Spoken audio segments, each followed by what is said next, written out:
Bé, en primer lloc, voldria començar aquesta intervenció recordant que el 1988, fa 32 anys, aquí, en este Parlament, es van dur a terme durant bastants mesos diverses sessions d'una comissió d'estudi sobre el PENTA, sobre el Pla d'Emergència Nuclear de Tarragona. Malauradament, aquella comissió d'estudi es va portar a terme en el context del famós accident del reactor Vandellòs 1, del reactor nuclear, que posteriorment saben que va ser tancat com a conseqüència d'aquell incident. Per desgràcia, solem reaccionar quan ja és massa tard. Solem reaccionar quan el Castor ja ha provocat 500 terratrèmols i constituïm una comissió d'investigació al Parlament, o quan la indústria química ja ha provocat accidents massa importants, com és el cas que també s'ha comentat ara fa uns moments per part de l'ECOCSE. Per tant, és d'agrair al síndic que respongués en el seu moment a la petició feta per diverses alcaldies dels municipis nuclears i que comencés a fer una feina molt positiva abans que passi res. Segurament no podem dir d'una forma molt taxativa que no ha passat res, perquè, òbviament, no hi ha hagut cap accident, però sí que han passat prou coses que motiven la feina que ha fet el síndic i molt ben feta. En tot cas, agrair-li en nom del meu grup parlamentari per la feina feta i també agrair-li segurament la feina feta en nom de les alcaldies dels municipis afectats. En tot cas, li parlaré en nom de les 10 alcaldies, de les 18 de la zona 1, 10 alcaldies que estan presidides per Esquerra Republicana i, per tant, em sento legitimat per a traslladar-li l'agraïment d'aquestes alcaldies per l'extraordinària feina que ha portat a terme. Per altra banda, també destacar que el seu lema que diu a l'anagrama del síndic parla de defensar les persones. Em sembla que aquesta és una molt bona iniciativa, una molt bona mesura de defensar les persones, almenys a les milers de persones que viuen a l'entorn dels territoris nuclears, tant de la central d'Ascó, dels dos centrals d'Ascó com de la central de Vandellòs. Em sembla que és imprescindible que sobre una qüestió que en el passat, que històricament ha tingut en moltes ocasions, en massa ocasions, afectacions molt severes damunt de la població dels entorns nuclears, és imprescindible que des del Parlament, que des del Govern de Catalunya, que des del síndic, que des dels ajuntaments ens hi ocupem. Ens hi ocupem i ens hi preocupem d'un tema que, si és cert que té probabilitats baixes de que es produïsquen accidents greus, però que són prou importants com per a que ens hi ocupem i ens dediquem el temps imprescindible per part de les institucions catalanes d'aquesta qüestió. Per això, fa ja uns quants mesos, des del grup parlamentari republicà, vam proposar una comissió d'estudi sobre la seguretat nuclear a nivell del Parlament de Catalunya, que esperem que en el futur tinguem el consens a la Junta de Portaveus per a que aquesta comissió d'estudi sobre la seguretat nuclear pugui constituir i que pugui portar a terme les seues funcions. Segurament estem davant d'un tema d'una urgència històrica i, per tant, el temps és relatiu, però que em sembla que és imprescindible que ens hi posem. Perquè hi ha evidències prou clares, com les que ha destacat el síndic, de que no estem prou preparats per afrontar una emergència nuclear important, no tan sols a l'àmbit de la demarcació de Tarragona, sinó a cap altre territori de l'estat espanyol. Aquestes evidències han estat denunciades i identificades molt clarament per part del Consejo de Seguridad Nuclear. Hi ha informes que coincideixen en essència amb les conclusions de l'informe del síndic, del propi Consejo, en l'època del govern del Partit Popular, no pas de l'actual època. Coincideix també amb denúncies reiterades que s'han portat a terme per moltes de les alcaldies que posen en manifest, com també recull l'informe del síndic, aquestes mancances des de fa anys, des de fa dècades, i em sembla que és gravíssim que el 2011 hi ha un accident que canvia el paradigma nuclear a Fukushima, el 2011, que demostra que 10 quilòmetres no són res, que van haver d'evacuar fins a 50 municipis que estaven a fins a 50 quilòmetres de Fukushima i avui, després del 2011, després de que el 2014 la directiva Euratom fos modificada i que mandatés que la legislació dels diversos estats incrementés aquests 10 quilòmetres. I avui en dia encara el Pla Penta continua parlant i continua preparant el territori, si és que el prepara, per a aquests 10 quilòmetres.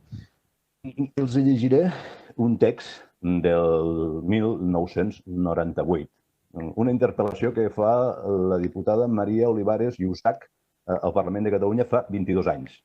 Fa 22 anys.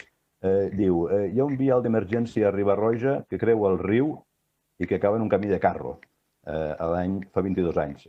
Continuem igual. Continua el vial d'emergència, d'evacuació. A Riba-roja es construís un pont i a l'altre costat continua amb un camí de carro. Continua dient la diputada Olivares, hi ha municipis en els quals la megafonia és inexistent, continuen igual. Hi ha àrees que s'han d'evacuar, manquen recursos humans i que no hi estem preparats per actuar en cas d'accident nuclear, manca infraestructura en cas d'evacuació, manca informació a la població del que ha de fer en cas d'accident i fins i tot hi ha població en la qual s'ha de dur a terme diferents graus d'actuació, evacuació, confinament, segons el lloc del terme municipal en el que es troben les persones que l'habiten. La intervenció, és curiós, la intervenció de fa 22 anys de la diputada Olivares diu exactament el mateix que diu després de 22 anys l'informe del síndic de Greuges. I malauradament coincideix també amb les conclusions d'aquella comissió d'estudi que es va fer l'any 88, és a dir, fa 32 anys. Van passant els anys, van passant les dècades i anem afegint noves mancances. Evidentment, fa 32 anys no hi havia una mancança de cobertura de telefonia mòbil, per motius obvis, no hi havia telefonia mòbil, i per tant les mancances, en lloc de reduir-se, van creixent.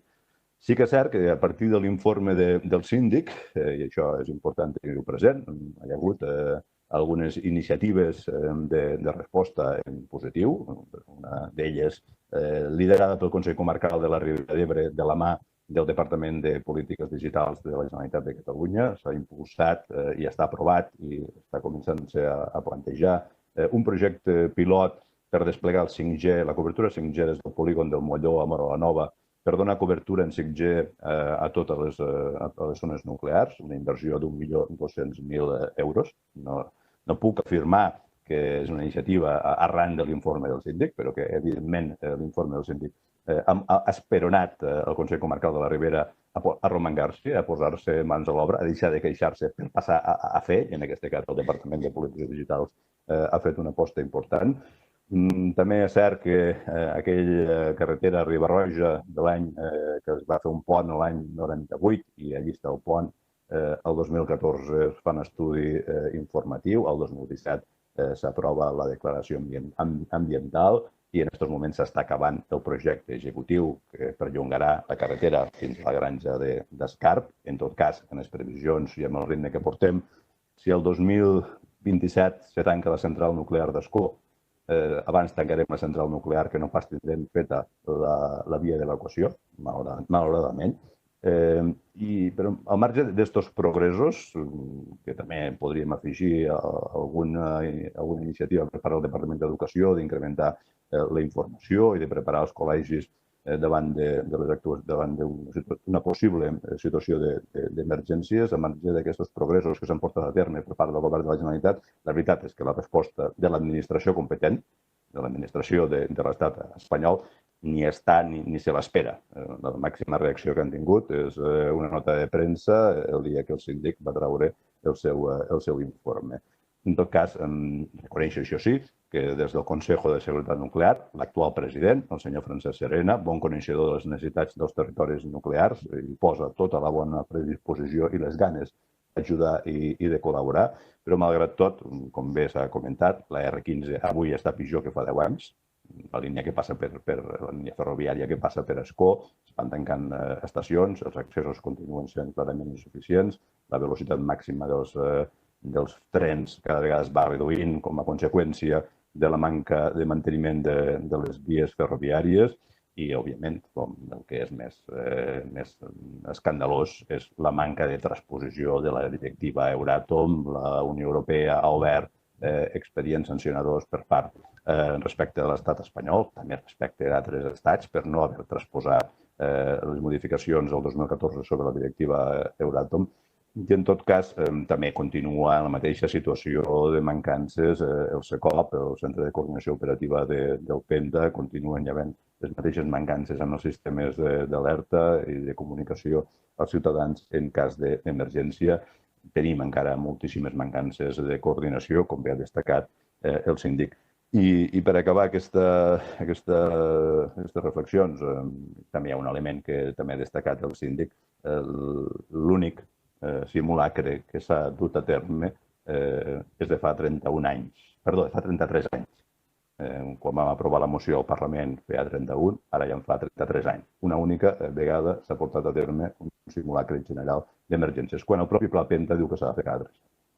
Portem 33 anys i només se n'ha fet un, i al territori ningú, només aquelles persones que tenen una edat més avançada, recorden la celebració d'aquest simulacre general. Per tant, estem davant d'una situació greu, d'una situació que requereix d'una actuació i d'una pressió per part de les administracions perquè es responga, perquè l'administració competent responga, també perquè l'administració de la Generalitat prioritza molts de projectes, tampoc no queda ningú exempt de responsabilitat en aquesta qüestió, però com estem davant d'un tema d'una severitat gravíssima en cas d'accident, de probabilitats baixes, perquè tampoc no estem aquí per generar alarmisme. Ja tenim prou problemes al territori com per a generar alarmisme al respecte d'aquesta qüestió. Ara bé, ens hem d'ocupar i ens hem de posar-nos-hi i no podem esperar a que es produïsquen accidents per a que el Parlament de Catalunya reaccioni. Per tant, esperem que durant les properes setmanes puguem posar en marxa una comissió